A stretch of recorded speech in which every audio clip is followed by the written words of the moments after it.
Ողջույն, Բուն TV եթերում գրողի ծոցից հաղորդումն է, ես Մարիամն եմ։ Այսօր ինձ հյուր է եկել գրող արձակագիր Նորայր Սարգսյանը, ում հետ միասին կփորձենք խոսել հարցերից, որոնք գուցե դեռ տեղ չեն գտել նրա գրքերում։ Հիշեցնեմ, որ սա մեր հաղորդման առաջին թողարկումն է եւ դրա համար առանձնահատուկ շնորհակալություն Նորայրին։ Ողջույն Նորայր։ Ողջույն, ես եմ շնորհակալ։ Լավ ես։ Լավ, նորմալ։ Նորայր, ուզում եմ մեր զրույցը սկսենք խոսել մանկությունից, հիշելով մանկությունը։ Շատ են ռոմանտիզացնում մանկությունը առհասարակ, շատ են հիշում մանկությունը թե սովորական մարդիկ եւ թե գրողները, արվեստագետները առհասարակ։ Ուզում եմ հասկանալ քո փորձից ելնելով իրոք ռոմանտիզացված է մանկությունը շատ, թե այդքան շատ կարևոր դեր ունի հենց գրողների գրականության կյանքում։ Ինձ թվում է մեծ դեր ունի, չգիտեմ ինչքան եւ ինչ որ ֆետիշացման թեմա կա մի քիչ, իհարկե, բայց առաջին բաները միշտ կարևոր են, էլի առաջին էմոցիաները, առաջին անգամ ինչ որ բան ես տեսնում, դրա մասին առաջին մտքերն են լինում, բանը ոնց որ կարևոր է, այդ ընդհանուր ամբողջ կյանքի ընթացքում ոնց որ մանկության այդ բանից, այդ գանձարանից ինչ որ բաներ հանես անընդհատ, ինչ որ վերհուշներ ա լինում, բան, իրականում ես տենց որ ասեմ շատ լավ հիշում եմ, մանկությունը սուտ կլինի, ասենք մանկությունս էլ լավ է, էլի, ասենք համալսարանը արդեն չեմ հիշում, տենց որ ասեմ լավ, ուղղակի ինչ որ էպիզոդներ, փոքրիկ կերպարներ, օրինակ եթե կերպար ես ուզում հիշես, ստեղծես ինչ որ կերպար, միշտ չգիտես ինչի մանկությունից է գալիս, երևի տպավորված ես լինում, էլի, մանուկ ժամանակ ավելի հեշտ ես տպավորվում ինչ որ բաներից, նոր է լինում, դրա համար այդ բանը իհարկե միշտ կա գրականության մեջ, չնայած այդ ավելի հատուկ է իմ սկզբի գրականությանը, հիմա մի քիչ ավելի կտրվել եմ, թեև երրորդ գրքով միգուցե էլի վերադառնամ, չգիտեմ։ Լավ ակնարկեր երրորդ գրքի մասին, կհասնենք դեռ դրան։ Իսկ գրականության մեջ, օրինակ դու լավ խոսեցիր, Չինական պատը ու հանրապետություններից երրորդը անցումը շատ կտրուկ էր, էլի խոսել ենք դրա մասին, որովհետև Չինական պատում Նորայրը շատ կար կարդալուց անգամ եթե քեզ չենք ճանաչում եւ նույնն է հանդիպում ենք հեղինակին, իսկ հանրապետություններից երրորդում դու գրեթե չկաս, հենց կերպարներն են խոսում ինձ համար, ես քեզ քիչ էի հանդիպում։ Ուզում եմ հասկանալ այդ անցումը հենց գրական հասունություն ասեմ, թե գրական ոչ ասեմ, դրանով էր պայմանավորված, թե նաեւ կար ինչ-որ անձնական հարց, որ չէիր ուզում դու այդքան շատ լինեիր։ Հա տարիքային ինձ թվում ավելի շատ բաներ, ոչ թե հենց գրողական ոճի փոփոխություններ բան, այլ հենց տարիքի փոփոխություններ, որ բնական էր ինձ թվում է, քանի որ իրանց արանքում տեղ շատ ժամանակ էր անցել, այսինքն որ պատկերացնես, այս առաջին գիրքը երևի մեծ մասը 16-17 տարեկանում եմ երևի գրել, հետո ուշ եմ տպել իհարկե, բայց նկատի ունեմ բնականաբար այդ տարիքի մարդու ասեն 30-ի մոտ կամ 30 տարեկան մարդու տարբերությունը շատ մեծ է, տասնամյակի տարբերությունն է ու տարօրինակ կլներ, էլի որ նույն ձև գրեի, նույն բանը անեի, հետո այդ գրականությունը, որը կար, այդ եսագրության այդ ոճը, այդ բանը, որ ամեն ինչ փորձում ես քո կյանքից վերցնես, ինքը մի քիչ տուպիկի տանող բան կա իր մեջ, այսինքն այնտեղ կամ Բուկովսկու նման պետքա տեն շատ տարօրինակ ապուշ կյանք ապրես, որ տենց այդ պատմությունները անընդհատ կան, կամ էլ պետքա փորձես մի քիչ կտրվես այդ դրանից, որտեղ գրականությունը միշտ ավելի մասին է, մենք մեզ շատ ենք դնում ինչ որ ռամկաների մեջ, ինչ որ բաների մեջ, որ այս իրական գրականությունն է, այս sense չի մենակ եսագրություն պետքա լինի բան, այդտեղ էսեատիպ էին առաջին գործերը ավելի, այսինքն էսեի ու պատմվածքի ինչ որ խառնուրդ էին ու իմ տպավորությամբ այդ տարիքում իմ մոտ նենց զգացում էր, որ այն դասական ոնց որ սյուժեով գրականությունը ինքը անցել է, այլ չի լինի, բայց տարիքի հետ ոնց որ եկավ այդ սյուժեն, էլի, սյուժեն դարձավ ավելի կարևոր, ավելի տանող բան, էլի։ Իսկ մանկությունից հատկապես որ խոսեցինք ու վերցնում ենք ինչ որ բաներ բերում ենք մեզ հետ, մոռացել ես ահագին բան, բայց որ սենց փորձենք պատկերացնել, շատ բան ես վերցրել ու բերել այնտեղից, թե ավելի շատ հետո գրականությունից ու շրջապատող մարդկանցից կյանքից։ Մանկությունից կերպարներ եմ վերցրել, ավելի շատ ու ինչ որ ոնց որ տրամադրություն ավելի շատ տենց բան, լեզուն նաև մի քիչ վերցրել եմ առաջին գրքի մեջ այդ ներկած քուչավոր կա, ինքը մի քիչ եթե նկատած լինես, մի քիչ մանկական լեզվով է գրված, այն հատվածները, որտեղ փոքր ժամանակվա մասին է խոսքը գնում, այդպես տենց լավ պատմություններ չեմ հիշում, բայց ինչ որ մի հատ փոքր պատմություն ես հիշում, դա գրականությունն էլ ոնց է մի հատ փոքր մասը, դա կարող ես ոնց որ օրինել, ավելացնել, այսօրվա դիրքով նայել, երեկվա դիրքով sense սիմբիոզ անել, ու այտենց հետաքրքիր ստացվի։ Դրա համար նյութը ինքնին կարող է շատ մեծ չլինի, ավելի էական է, թե այդ նյութի մեջ դու ինչ ես կարող գտնես, էլի։ Այսինքն հիշողությունները քիչ են, բայց ամեն փոքրիկ հիշողություն կարող է մեծ մի հատ թեմա դառնա, մեծ գիրք դառնա, էլի անգամ։ Ու այս առաջին գրքում հենց այդ բանը կար, որ հիշում եմ քննարկում էինք Արքմենիկի հետ, այդ ներկած քուչի հատվածը, որ ասում էր շատ կերպարներ ես բերել ու չես բացել։ Այսինքն ինչ որ վրազելու բան ես ունեցել, ուղղակի ոնց որ ավարտելու բան ես ունեցել ու ինքը կարա մեծ վեբ դառնա կամ չգիտեմ բան դառնա, որը ավելի մեծ այդ կերպարները կբացվեն, խաղան ավելի մեծ շատ կլինեն, բայց ենթադրում եմ, որ երևի ինչ որ տարիքում երևի կարող է վերադառնա այդ թեմային ավելի ոնց որ մեծ բան գրելու հույսով էլի։ Գրականությունը ինձ թվում է կոմֆորտի մասին չի, ոչ կարդալու առումով, ոչ գրելու առումով, բայց նաև մեկ-մեկ շատ ենք ինձ թվում է մազոխիստական դարձնում։ Ես օրինակ մեկ-մեկ ոնց որ հատուկ ավելի դեպրեսիվ, դրամատիկ գրքեր կարդամ, ու գրողների համար ինձ թվում է այդ դեպքում ավելի շատ է լինում, որովհետև իրենք էլ ոնց որ ուզեն անպայման դժվարությունների միջով անցնել ու գրել դրանց մասին։ Մի քիչ այդ միֆերից կխոսես։ Իրականում ես ինչքան տենց ուսումնասիրել եմ, ինչքան տենց դե գրել եմ, քանի որ այն մասնագիտություններից է, որ ոնց որ համալսանում չեն սովորացնում, ինքը դու միշտ սովորում ես ուրիշներին նայելով, էլի, ոնց օրինակ երեխան քայլել է սովորում, մոտավորապես տենց էլ դու գրել ես սովորում, այսինքն սայթակելով, բանով, տենց ու ինչ որ տարիք կար իմ մոտ, այդ որ ասենք չգիտեմ 15-ից եւի կարելի ասել 25 այդ 10 տարվա մեջ իմ համար գրականությունը ավելի շատ այդ քո ասածներ այդ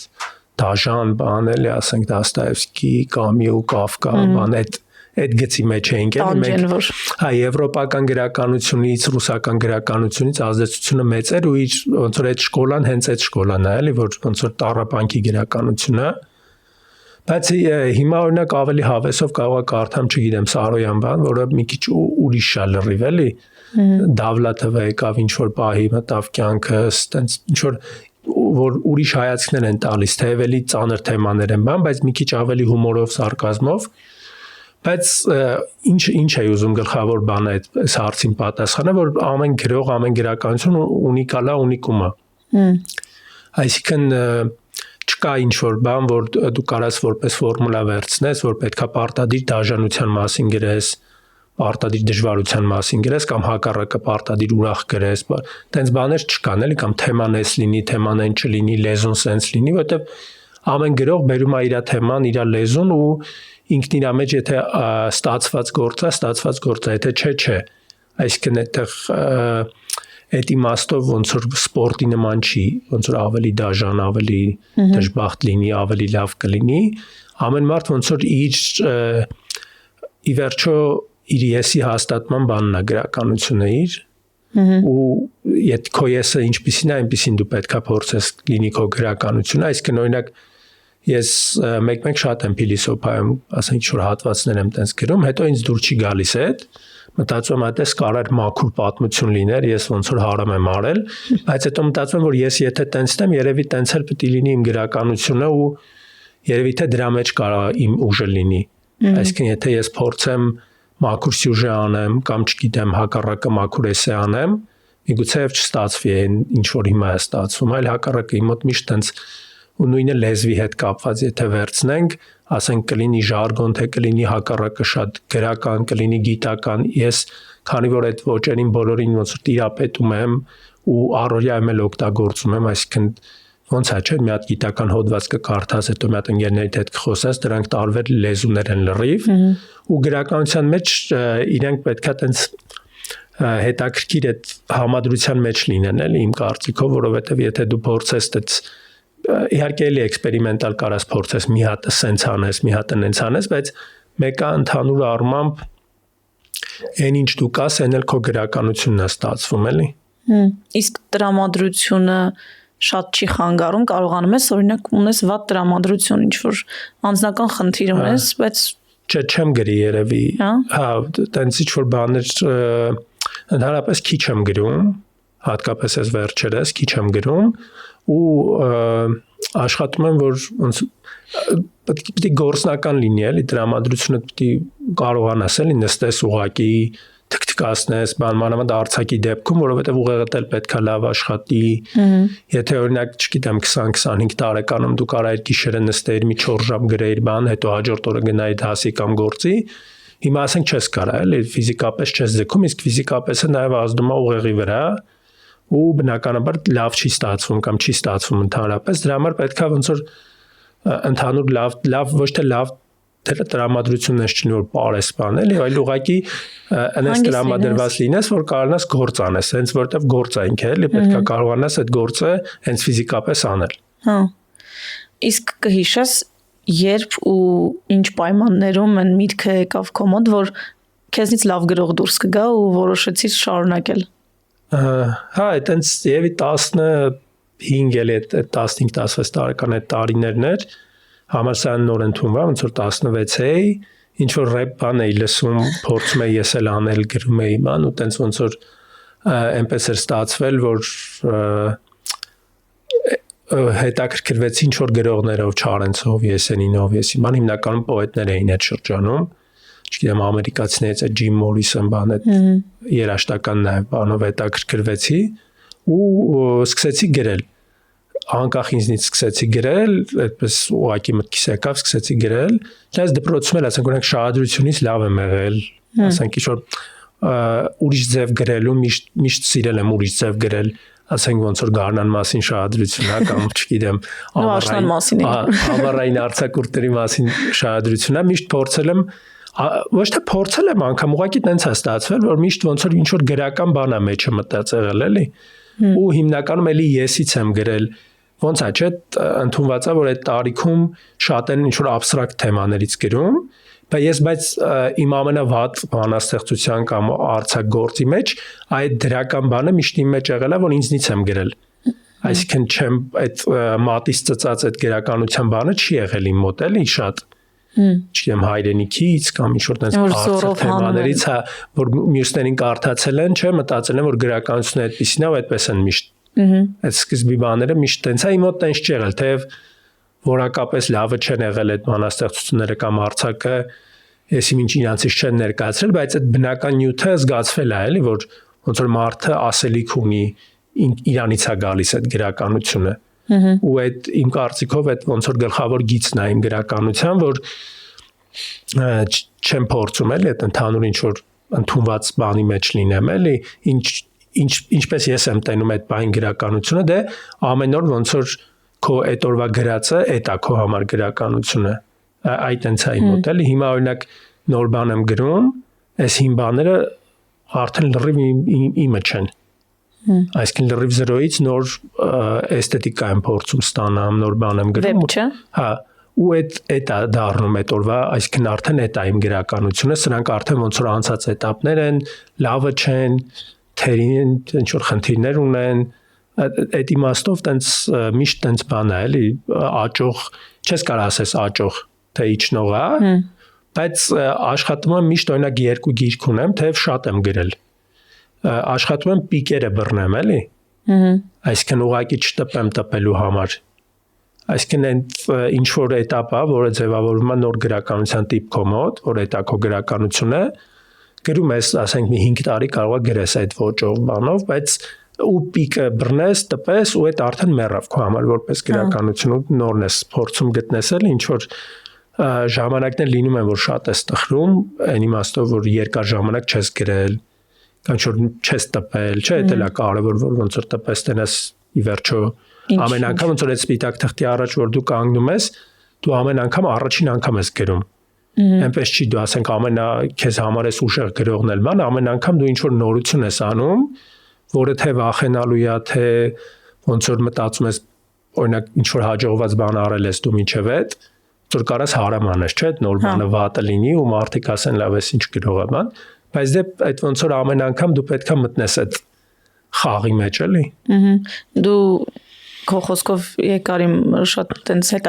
հետաքրքրող հարցերից մեկին որ ի վերջո գրողը ունի ինչ-որ պարտականություն ու պատասխանատվություն ընթերցողի առաջ, հա, չի մտածում գրելուց, թե ինչ կհավանի ընթերցողը, բայց օրինակ, չգիտեմ, ես եմ կարդացել եմ քեզ, շատ ինձ դուր է եկել, ու հիմա երրորդ գրքին արդեն իսկ ինչ-որ սպասում ունեմ։ Դե հիմա որ ասեմ չկա, սուտ կլինի, այսինքն ուղեղիդ մեջ մեկա ֆռումա, չէ՞, ես օրինակ նենց մարդ եմ, մի քիչ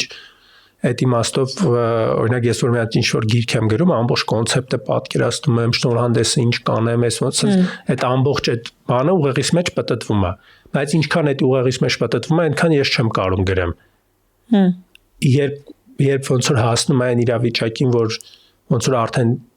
լավ չի լինի, որ չգրես, էլի ֆիզիկապես քո համար լավ չի լինի, որ մի բան չգրես, մոտ լինում է, էլի, տենց ասենք 6 ամիս բան չեմ գրել ու արդեն ոնց որ ինչ-որ բանի մեջ եմ, էլի, ուժեղ կրիզիսի մեջ եմ ելնում, ինչ-որ անկում է մոտս լինում այդ լճացման նման ինչ-որ։ Հա, ոնց որ բան թակարդի մեջ լինես,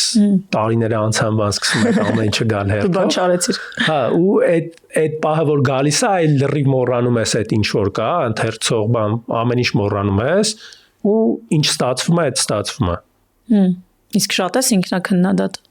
Հա, բավականին խնդիրը հենց այնա, որ ես մտքիս մեջ օրինակ մի անգամից ամբողջը պատկերացնում եմ, ու այդ պահին ինձ իդեալական է թվում, անգամ այդպես եղել է, մի անգամ երազ եմ տեսել, որ երազիս մեջ գրում եմ, ու ինչ որ հանճարեղ իմ կարծիքով բան է, էլի ստացվում, բա, ասես որ զարթնում եմ, ասես կիսա արցունքոտ բան վիճակով, ասում եմ, էսի պիտի գրեմ, նստում գրում եմ, ինչ որ իրեկտող ապուշություն է ստացվում ու ոնց որ այդ զգացումս մեռնում է, որ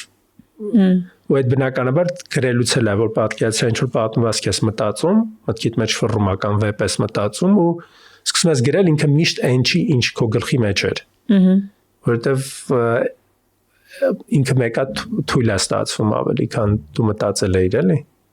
Իսկ գրում ես վերջացնում ես, տպվում է, հետո կարդում ես։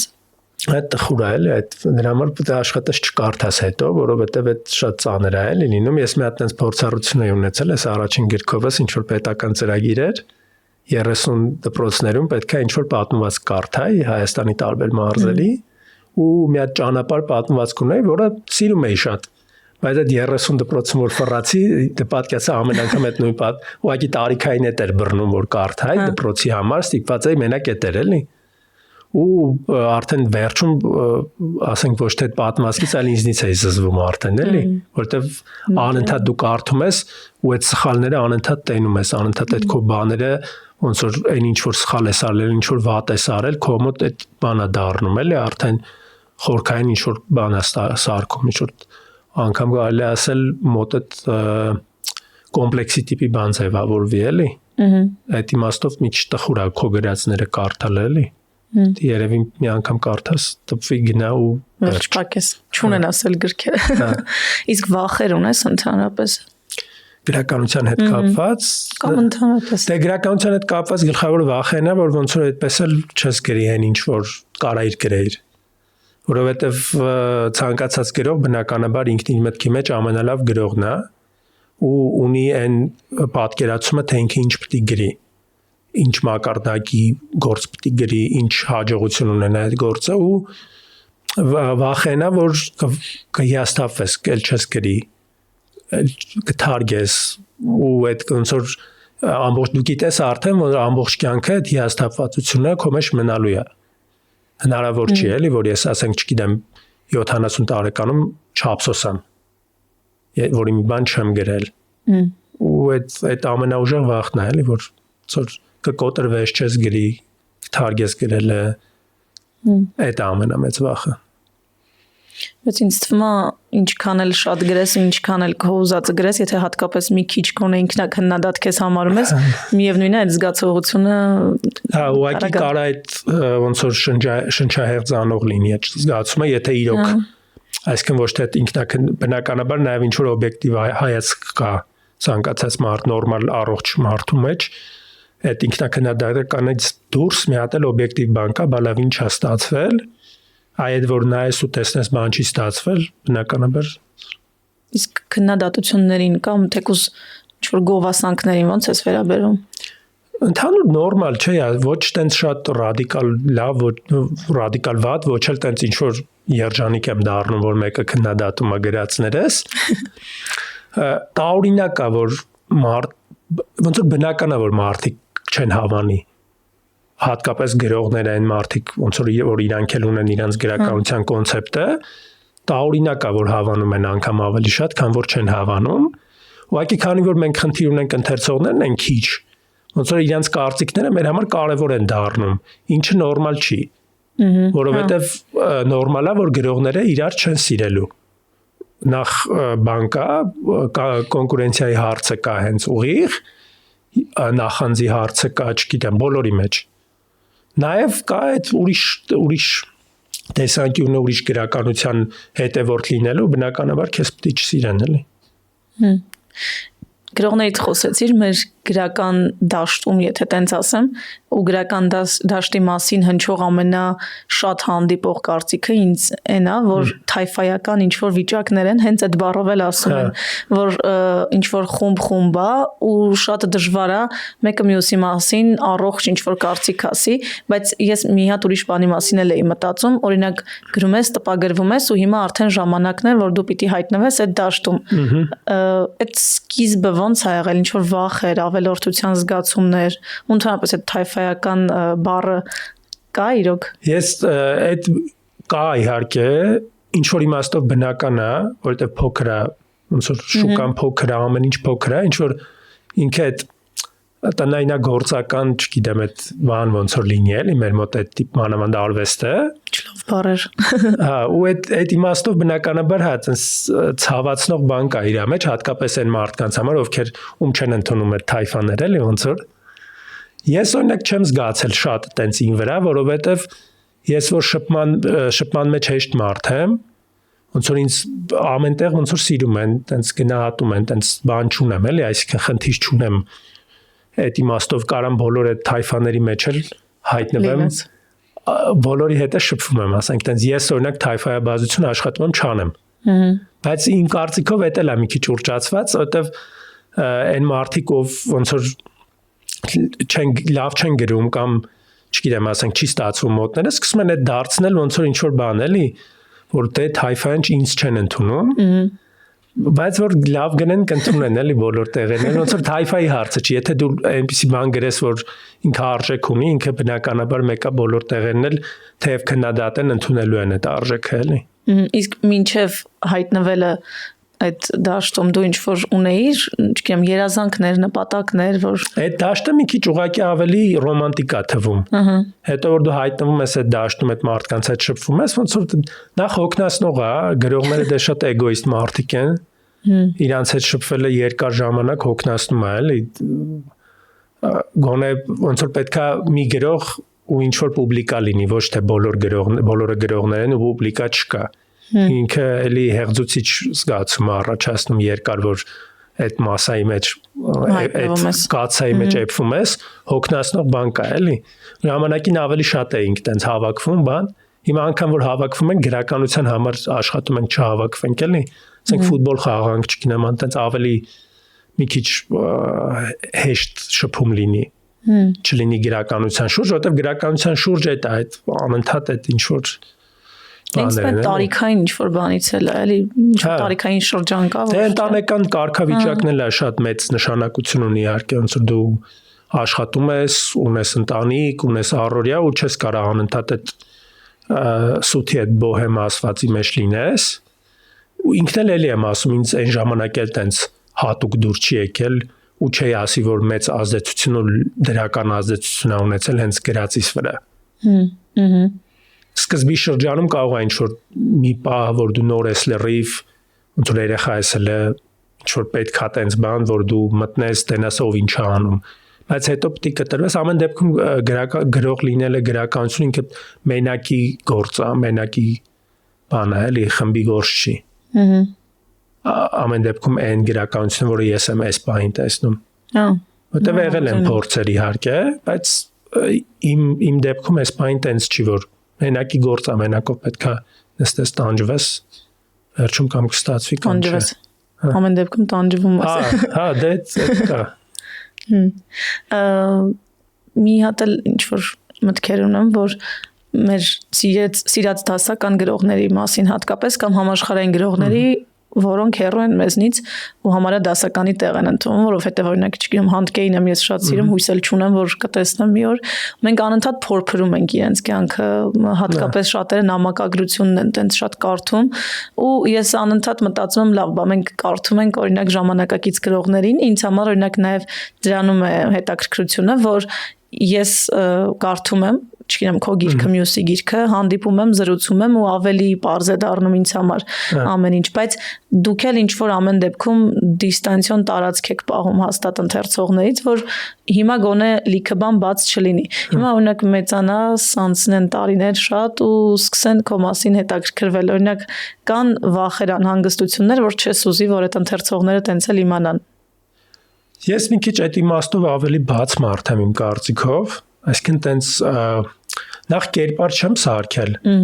ու չեմ փորձում ինչ որ կերպարի մեջ տեղավորվեմ, այսօր հումոր եկա մտքիս, հումոր եմ գրում միտեղ, վաղը ինչ որ նկար որոշեցի գցեմ, նկար եմ գցում, տենց ինչ որ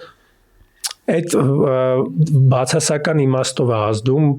ընթերցողների քանակի վրա, ես ասենց ասեմ, որովհետև կերպարը միշտ ոնց որ հասարակությունը, հարույթը միշտ ինչ որ կերպար է ման գալիս, ունի իր գլխի մեջ այդ գրողի կերպարի մասին պատկերացումներ ու ես այդ ոչ մեկի կերպարը չեմ համապատասխանում էլի, որովհետև տենց մարդ եմ, ես չեմ կարա հիմա ձևացնեմ, որ ես գիտես ինչ որ աշուն բան, խորիմաստ բառեր գրեմ, բան տենց մարդ չեմ էլի։ Հիմա այդ խորիմաստ բառերը գրքերի մեջ են, ոնց որ գնացեք այդ գրքերը կարդացեք էլի, ես ինքս ոնց որ այդ ամեն ինչից հեռու եմ ու չեմ փորձում այդ կերպար ստեղծեմ, կերպարի մեջ լինեմ ու այդ իմաստով տենց որ ասեմ շատ թաքցրած բաներ ունեմ, որ մարդիկ պետք է փորփրեն գտնեն, բա սուտ կլինի էլի։ Բայց մի հատ level կա, որ ոնց որ չափը անցնելու level կա մարդկային շփման մեջ, որ ոնց որ լրիվ արդեն ոնց որ համահարթեցման վիճակա գնում ու ասենք այն տիպի բա խոսակցություններ կամ հարցեր կարան լինեն, որ արդեն կարաս ջղայնանաս ուղակի էլի։ Այտենց բաներ լինում է, օրինակ շատ տարածված է հիմա, որ ասում են, գիտես, չեմ կարդացել քեզ։ Ասում, չես ասում։ Չես կարդացել, մի կարդա, ես նես չի իմ քայլող գովազդն եմ, դու էլ նայում ես, ասում ես չեմ առել, էլի։ Կամ ես էլ քեզ անընդհատ չեմ ասում կարդա։ Այսինքն հա, անընդհատ այդ բան, այդ ինչ որ տենց բանի բրացվա կա, էլի, չգիտեմ հայերեն ոնց է այդ բանը, որ ստեղծագործող մարդու նկատմամբ այդ բանը կա միշտ, էլի, ոնց որ դեյանի ինչ այդ վերաբերմունքը կա։ Այդ Դովլատովի հայտնի բանը կա, էլի, ոնց որ ասում է դե պարզ է, չէ, որ բոլորը հանճարները ես իմ ովքեր ունեցել են ընկերներ, բայց ասում ով կընդունի, որ իր ընկերը հանճար է, էլի։ Այսինքն այդ իրանց կողքի մարդուն, որը ինչ որ ուրիշ բան է անում, այդ ցույց տալ, որ ոչ մի ուրիշ բան չես անում դու, էլի, ինչ որ հասարակ առանձնահատուկ չես, էլի դու։ Այդ անընդհատ նշելու կարիք ունեն որոշ մարդիկ, էլի։ Այդ մի քիչ նեղացնում եմ, բայց մնացածը հենց չեմ նեղվի, որ հետաքրքրվել։ Լավ, իմանանք էլի հետո։ Մի հատ մշտական հարց ունենք այս հաղորդման համար, քանի որ բոլորը լինելու են ժամանակակից գրողներ։ Արի պատկերացնենք, որ ժամանակակից գրողներից որևէ մեկի գիրքը դու ես գրել, որ գիրքը կուզեիր, որ դա լիներ, որ դու գրած լինեիր։ Հայ ժամանակակից թե։ Հայ ժամանակակից։ Բարդ հարցը։ Կամ պատմվածք կարող ես ասել։ Նայեք, առաջին բանը իհարկե առաջինը մտքից Պաչյանի Ռոբինզոնը եկավ, Ուրեսլիով պատմվածքը, հետո բայց որ մի քիչ մտածում եմ Վահագն Գրիգորյանի բանն էլ կուզեի, այդ Ոստանի վերջին ճանապարհորդությունը, էլի ոչ թե մի քիչ հարցն հենց է որ ոնց որ կուզեի դու գրածելնեի, բայց կարայի ես գրածելնեի, ավելի շատ տենց ասեմ, որտեղ մոտիկ են ինչ որ ձևը մտածելու ձևը մոտիկ է, էլի։ Այդ երկուսը երևի կառանձնացնեմ, ուրիշ էս բան մտքովս չի լինում, չէ։